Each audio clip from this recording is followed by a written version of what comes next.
Bonjour, alors je vais vous présenter ma collection de motos mobilité Solex. Alors je m'appelle Benjamin, j'ai 30 ans et je collectionne depuis à peine plus de 5 ans, presque 6 ans. Donc la collection que vous voyez ici, je l'ai commencé en 2023, début 2023, parce que avant j'ai dû me séparer d'une cinquantaine de roues pour m'acheter une voiture ancienne que je voulais depuis quelques temps. Donc je collectionne aussi beaucoup de jouets anciens dans une petite partie qui se trouve ici. Donc comme les garages que vous pouvez voir à gauche qui ont été fabriqués entre 1950 et 1975 environ, ainsi que la marque Technofix que vous pouvez voir en face sur l'étagère, qui est une marque allemande de jouets en fer blanc avec des mécanismes à ressort. Et pour les plus récents, c'est pas du fer blanc, c'est du plastique moulé. Pour les jouets, c'est principalement des marques françaises, mais il y a également des marques allemandes et américaines. Donc j'en collectionne à peu près 500 depuis 7 ans. Alors je collectionne aussi tout ce qui est automobilia, donc c'est le nom qu'on donne aux objets qui se rapportent à l'automobile et aux motos, aux mobilettes anciennes. Donc ça peut être soit des objets publicitaires, des plaques émaillées, des bidons d'huile par exemple. Alors pour commencer la collection de motos, donc ma marque de prédilection c'est la marque Tero que j'apprécie énormément. C'est une marque dijonnaise, on peut encore apercevoir la façade dans les rues de Dijon. Donc c'est une marque qui a disparu dans les années 60, comme 90% des marques qu'il y a ici. Donc on peut retrouver l'histoire de Tero qui ont fabriqué pas seulement que des motos. On peut retrouver l'histoire sur internet ou sur les écrans qu'il y a ici dans cette salle. Donc la première moto tout à gauche avec le réservoir rouge, c'est une Tero MTV de 1956. Donc c'est quasiment dans les derniers modèles de motos que la marque a fabriqué.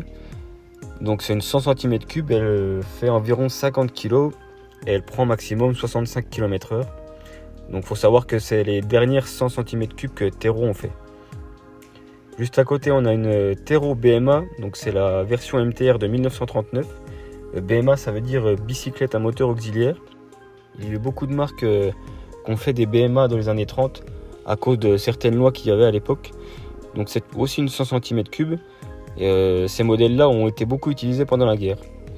Donc juste à côté on a encore une Tero, donc là c'est une plus grosse cylindrée et c'est une 175 type LSO de 1930. Donc cette moto a été vendue neuve à Chambéry. C'est une boîte de vitesse à main. Le châssis sur celle-ci était surbaissé, elle était entièrement restaurée comme vous pouvez le voir par l'ancien propriétaire. Donc c'est un 2 temps à double échappement. La magnéto a une avance réglable. Donc celle-ci, elle n'a pas d'éclairage d'origine parce que jusqu'en 1929-1930, c'était pas obligatoire. C'était une option sur les motos qu'on pouvait ajouter quand on passait la commande. Alors à côté, on a une 350 Tero type HOS. Donc c'est sûrement la moto qui a le plus d'histoire dans cette salle. Moi, j'ai retrouvé la facture d'achat de 1930. C'est pour ça que j'ai réussi à retrouver toute l'histoire. Donc c'est une moto qui est restée au même endroit de 1930 jusqu'à début 2025 quand je l'ai acheté, donc pendant 95 ans. Alors en cherchant dans les archives du département où c'est que j'ai acheté cette moto, donc j'ai réussi à retrouver le propriétaire qui était marchand de vin. Donc il faut savoir que cette moto, elle a eu les pneus dégonflés qui sont encore présents. J'ai mis les pneus neufs mais les pneus d'origine sont encore présents. Donc juste avant la guerre, elle a eu ses pneus dégonflés et des câbles coupés qu'on peut encore apercevoir. Elle a ensuite été cachée sous un tas de paille pour éviter d'être réquisitionnée et volée par les Allemands. Donc c'est dans cet état-là qu'elle a été retrouvée et c'est dans cet état-là que je l'ai remise en route. Donc c'est une 350 cm3 4 temps à soupape latérale. Donc elle est lubrifiée par une pompe mécanique à côté du moteur. Donc c'est une boîte 3 vitesses. Donc selon mes recherches et le recensement aussi du club Tero, il resterait qu'une cinquantaine d'exemplaires de ce modèle. Donc c'est quand même une moto qui prenait à l'époque presque 100 km/h. Alors ensuite on a encore une Tero, donc c'est une 100 cm3 VML de 1935. Il faut savoir que celle-ci, elle a été restaurée par la même personne qui a restauré la 175 LSO qui est noire et verte juste à côté. Donc j'ai eu des photos de son état d'origine qui était épave. Donc il a gardé 100% des pièces d'origine.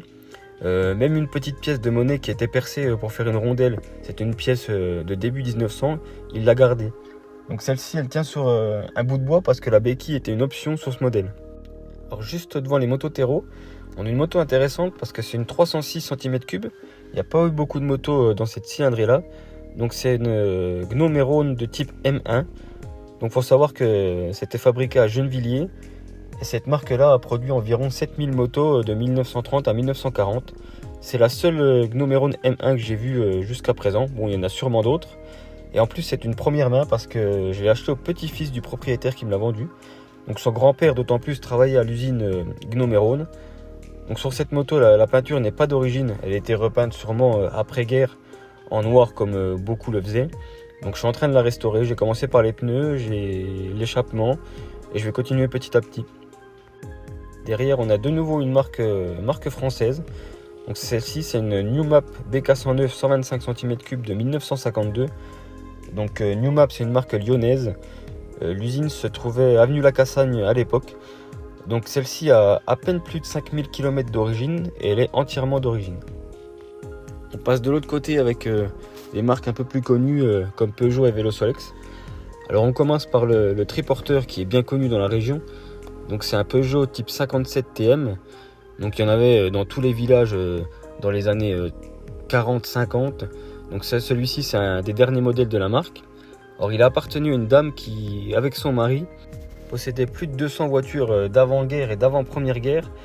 Donc la collection, c'était la collection Relais qui s'est vendue il y a 2 ou 3 ans à Epoch Auto. Donc pour ce modèle-là, le moteur a été refait, mais sinon il est complètement d'origine avec la caisse en bois d'origine. C'est une caisse ouvrante à l'avant. Donc ça a été souvent utilisé dans les années 50 par des commerçants, des épiciers, des boulangers, des marchands de lait. Il était aussi utilisé dans les usines Peugeot pour transporter des pièces. Donc Peugeot ont fabriqué environ 28 000 triporteurs, que ce soit du type 53 au 55 jusqu'au 57, dans les usines d'Héricourt et de Mandeur, proches d'ici. À côté, on a de nouveau une Newmap. Alors celle-ci, c'est une type C4 T132 de 1946. Elle a encore la fourche parallélogramme comme vous pouvez le voir. Donc c'est une moto avec un moteur assez spécifique. Donc c'est une 125 cm3 à culbuteur, ce qui n'est pas courant. On appelait cette moto la prestigieuse C4 T132 à culbuteur. On a de nouveau une Gnomeron juste à côté type R4C. Donc c'est une 125 cm3 de 1953. Or celle-ci elle a déjà une fourche télescopique et des amortisseurs à l'arrière, contrairement à l'autre qui est juste à côté. Donc elle a environ 8600 km d'origine et elle se trouve aussi dans son état d'origine. Il faut savoir que cette marque Gnomeron était principalement connue pour fabriquer des moteurs d'avion. Alors ensuite on a une marque et une moto qui est peu connue en France. Donc c'est une moto allemande de la marque Dürrkop. Donc c'est une 100 cm3 de 1944. Celle-ci est d'origine, la peinture est d'origine. Alors ce qui est intéressant sur celle-ci, c'est le cylindre. Il a une forme assez spécifique. Donc c'est une marque qui est connue en Allemagne, mais qui est aussi connue en France pour avoir fabriqué des machines à coudre. Il faut savoir que pendant la guerre, cette usine Dürrkop a eu jusqu'à 3000 prisonniers de guerre qui fabriquaient des armements et des composants pour l'armée. Donc la marque elle existe encore, mais elle a été rachetée par une société chinoise il y a une vingtaine d'années. On repasse à nouveau sur une Tero. Donc je ne l'ai pas mise avec les autres parce que c'est une moto dont je vais me séparer. Donc c'est les derniers modèles de la marque fabriqués en 1960. Donc selon le club Tero pyrénéen, ils ont recensé seulement 15 exemplaires malgré qu'il y en a eu bien plus.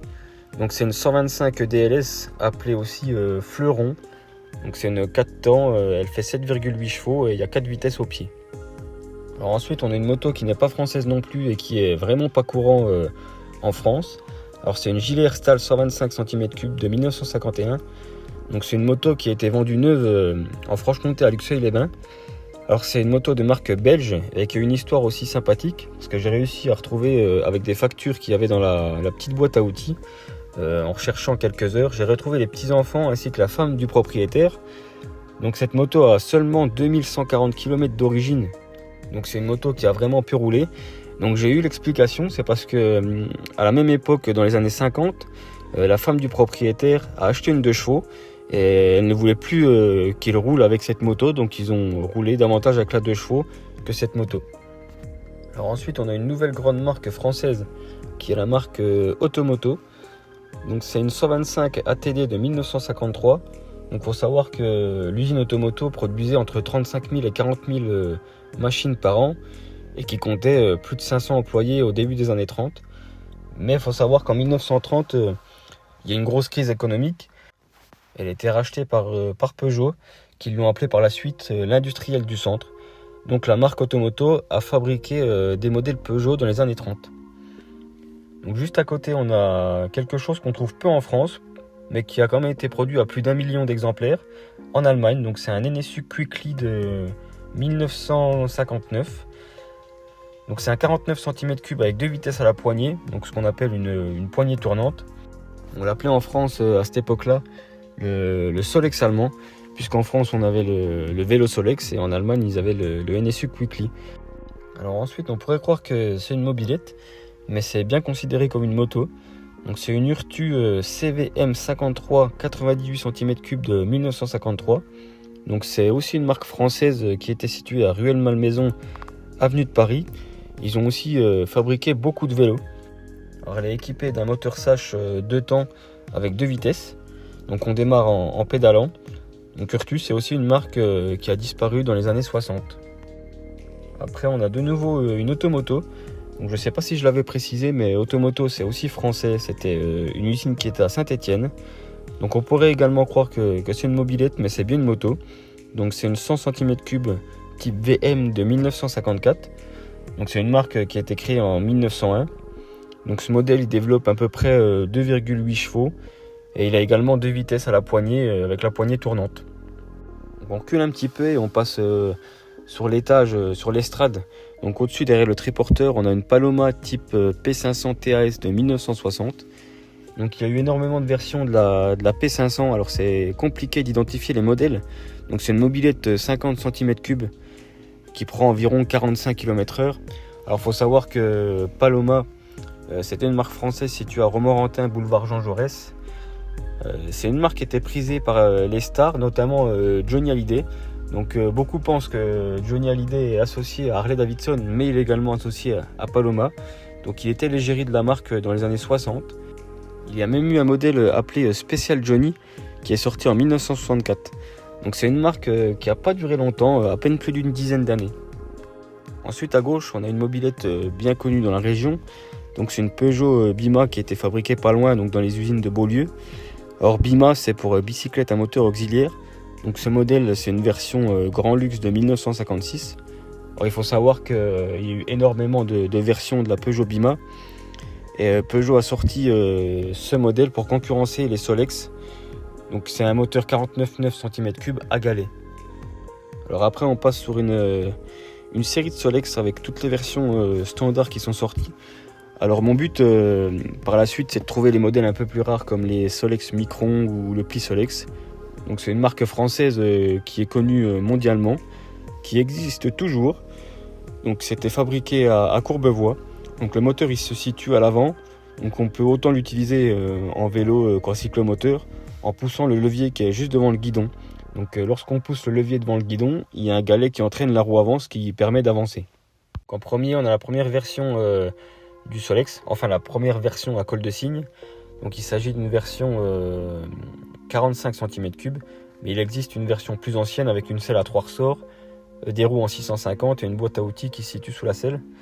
Donc on l'appelle le Solex 45, celui-ci est de 1953. Donc il faut savoir que le plus vieux Solex recensé au monde se situe à 10 minutes d'ici dans une collection d'un monsieur que je connais. C'est une collection privée, il porte le numéro 1003. Donc ça, normalement c'est le 3e Solex vendu car entre 0 et 1000 c'était des prototypes. Donc il faut savoir que seulement les Solex 45 et les premiers Solex 330, ils n'ont pas les liserés or, ils ont des liserés doubles blanc et rouge sur les garde-boue et sur le cadre. Donc ensuite on a un Solex 330 de août 1955. Donc le cadre ne change pas du tout, mais on passe sur un moteur 49,9 cm3. Il y a eu quelques changements, il y a un nouveau galet, un nouveau levier de relevage du moteur, un nouveau filtre à air, un nouveau réservoir, un nouveau guidon. Ensuite on passe aussi sur une boîte à outils qui est un peu plus arrondie, alors que les Solex 45 avaient des boîtes à outils plus carrées. Donc c'est une marque qui évoluait chaque mois dans sa fabrication, parce qu'on trouve même des différences entre des modèles du même type. Par exemple, on a des Solex 330 V1, V2. On a également des Solex 2200 V1, V2. Donc on les appelle V1 pour version 1 et V2 pour version 2. À côté, on a un Solex 660 de août 1956. Donc c'est toujours un 49,9 cm3. Donc le plus gros changement entre celui-ci et celui d'avant, c'est le cadre. Maintenant il a un repose-pied. Donc il y a aussi des changements au niveau de la béquille, le porte-bagages. Il y a un nouveau réservoir. C'est là qu'on voit l'apparition des tôles de protection sur les freins. Le phare également à l'avant évolue, il est plus sur glissière ou apposé à côté du moteur. C'est un cadre qui est intégré directement au carénage plastique. À côté du 660, on a un Solex 1400 de mars 1959. Donc, entre le 660 et le 1400, il y a également le 1010. Ce que je n'ai pas, donc je lance un avis de recherche. Si quelqu'un a un Solex 1010 qui traîne dans son garage, dans sa grange, je peux être éventuellement preneur suivant l'état. Donc les changements ils se situent principalement au niveau des freins qui reçoivent des nouveaux ressorts de rappel, donc qui les rendent un peu plus souples. On a également un repose-pied, donc on arrive à différencier le 1400 et le 1010 qui sont vraiment similaires avec leur repose-pied. Donc le 1010 a un repose-pied avec des dessins en forme de chevron, alors que le 1400 a un repose-pied lisse. Donc maintenant on passe au Solex 1700 qui est vraiment très beau parce qu'il a tous ses accessoires d'origine, notamment les sacoches, la pompe vélo, il y a également l'antivol, il a son pare-chute, sa sonnette d'origine, donc il est vraiment en bel état. Donc c'est un Solex qui a été, d'après mes recherches, vendu neuf à Belfort. Donc c'est un grand tournant chez Solex, parce que juste à présent, avec les Solex avant le 1700, quand on s'arrêtait, le moteur calait et on était obligé de pédaler pour le redémarrer. Donc le Solex 1700, c'est le premier Solex à recevoir un embrayage. Donc l'usine à Courbevoie ont dû également revoir leur refroidissement pour accueillir cette nouveauté. On change également le réservoir et on passe à une capacité plus importante de 1,4 litres. Donc la partie cycle ne change pas tellement. On voit l'apparition aussi d'un nouveau repose-pied badgé 1700. Ensuite on a Solex 2200 de septembre 1962. Donc on garde la même partie cycle que Solex 1700, mais on a un moteur un peu plus puissant, un allumage anti-parasité, on a également un nouveau filtre à air avec le logo 2200, on a un nouveau repose-pied avec également le logo 2200, et à partir d'octobre 1962, le Solex 2200 est une nouvelle culasse avec la bougie verticale. Donc celui-ci également a eu plusieurs versions. Donc les dernières versions du Solex 2200 ont reçu une commande, on appelle une commande synchronisée. C'est les freins et les gaz qui sont synchronisés en même temps. Donc juste après, on a un Solex 3300 de février 1965. C'est aussi l'année du grand changement chez Solex, parce que c'est le premier Solex qui reçoit un phare carré et un cadre à poutre rectangulaire. Donc on a également une nouvelle béquille, un nouveau réservoir, un nouveau pédalier. On garde le même moteur que le 2200 et on améliore un peu le freinage parce que celui-ci est le premier Solex qui reçoit un frein à tambour à l'arrière. Alors après, on a le plus connu des Solex avec son bandeau rouge sur le filtre à air. Donc c'est le fameux Solex 3800 que tout le monde connaît. Donc il y en a eu dans toutes les familles, il s'est vendu à plus de 2 millions d'exemplaires. Celui-ci est de mars 1970. C'est une deuxième main parce que je l'ai acheté au propriétaire qui lui l'avait acheté neuf à l'époque en 1970. Donc il roule à maximum à 30 km/h. Donc ce Solex a quand même perduré pendant 20 ans alors qu'habituellement les versions chez Solex duraient à peu près 18 mois. C'est également le dernier Solex qui a été produit par la marque Solex parce qu'ensuite cette marque a été rachetée par Motobécan qui ont continué à faire des Solex quand même 3800 badgés Motobécan sur la poutre. Donc il a été décliné par Solex en plusieurs versions, donc rouge ou bleu. Ils ont fait également des versions luxe, bleu et rouge avec des garde-boue en inox. Et la version la plus rare du Solex 3800, c'est le Solex Super Luxe. Il est blanc avec des garde-boue aussi chromés. Après, on a un Solex 5000 de septembre 1973. Donc celui-ci, il reprend le phare du Solex Flash, ou appelé Solex 6000. Il reprend aussi le réservoir et le cache volant magnétique du 3800 Super Luxe. Alors c'est une version avec des roues plus petites, mais on a quand même gardé le cadre du 3800 qu'on a adapté à ce modèle. Donc on peut le retrouver en 4 couleurs, en bleu atoll comme il y a ici, en jaune palme, en blanc nevé et également en orange. Alors juste à côté on a une Motobécan Mobix XTL de 1973. Donc c'est une petite mobilette en forme de moto. C'est une 50 cm3 avec un réservoir plastique à l'arrière. Elle est hyper légère parce qu'elle fait moins de 30 kg. Donc elle se transportait facilement comme une petite valise. Donc elle était sortie pour concurrencer le Solex Micron et le Peugeot GT10. On revient un peu plus localement avec une Peugeot BB Rally TSR de 1973. Donc c'était une mobilette assez sportive à cette époque-là. Donc c'est une 50 cm3 avec 3 vitesses au pied. Donc ensuite on a une nouvelle marque qui est la marque Monégoyon, que j'aime beaucoup également. C'est une marque française située à Mâcon, qui était située à Mâcon. Donc cette version ici, c'est une Starlet de 1955. Donc c'est une petite 98 cm3 avec 2 vitesses à la poignée. Donc encore une fois une poignée tournante. Donc elle était principalement destinée aux femmes.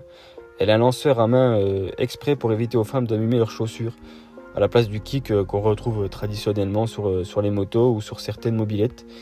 Donc c'est un moteur sous licence Villiers, avec à peine moins de 3 chevaux, avec un cadre en tôle embouti. Donc voilà, je vous ai présenté toutes les motos qu'il y avait ici.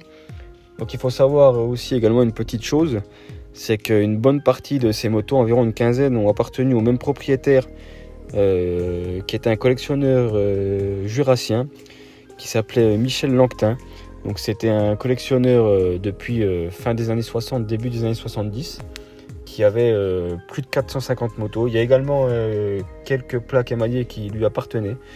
Donc c'était vraiment un grand collectionneur, on va dire l'un des plus grands collectionneurs en France, parce qu'il avait vraiment beaucoup de modèles et versions différents. Donc il y a encore quelques motos qui ne sont pas présentes ici, notamment la plus belle et peut-être la plus rare, qui est une Monégoyon LS4 de 1934. Donc c'est une 350 cm3 culbutée. Donc je suis en train de la terminer, elle sera présente normalement en 2026 dans cette collection. Donc si vous voulez avoir un peu plus de renseignements, vous pouvez lire les petites fiches que j'ai faites pour chacune des motos, qui reprend à peu près ce que j'ai dit, mais plus en détail avec les caractéristiques de chaque moto.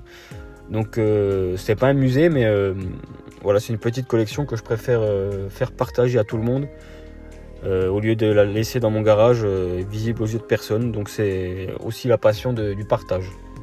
Et si par ailleurs vous avez une connaissance qui souhaite se séparer d'une moto principalement avant 1960, voilà, n'hésitez pas à lui donner mon contact. Ça peut éventuellement intéresser principalement des motos françaises, que ce soit des marques connues ou pas, ou alors même des 50 cm3, des mobylettes qui peuvent également m'intéresser. Et ben merci à vous de m'avoir écouté pendant presque 25 minutes, et puis au plaisir de se rencontrer.